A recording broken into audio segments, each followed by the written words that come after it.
Чакай, бе, къде отив? Млъкни. Слушай сега, водя ти един клиент, братле, аз ще преглеждам колата за него. Са, това, то Volkswagen ще го гледаш. Аз ще го прегледам вместо тебе, да знаеш. Това е Ауди.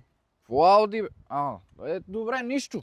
Виж са, трябва да го вземеш, братле, аз ще го прегледам, ти няма да се обясняваш тук, аз ги познавам хората, тук, там. Слушай са, чуй как работи този двигател. Пали! Чуваш ли са този дизел как работи, моето момче? Чуваш ли? Това е перфектно за... Ма Вуйче, чакай малко, бе, виж какво пише тук TFSI. Това е бензинов мотор, бе, човек, къде ме Как ще е доведе? бензинов? Гаси му! Вуйче, гледай сега, отворим на една далавера тук, лате, какво има у новите колички, а не уния баги, къде ги прещи. Гледай сега какво става тук. Оп. Какво е това синьо? Леле, нещо ми дуе, че ми изтина кръста! Че ми изтина кръста! Добре, бе, ще го изгасим. Тук Изгаси има и го. другата опция. Буп, подгревче. Оно ми топли, бе! Как, Абе, бе? да нема релтани отдолу, бе, нафтовата печка ли тука? Видиш, Я ще бегал видиш, ще тука. видиш.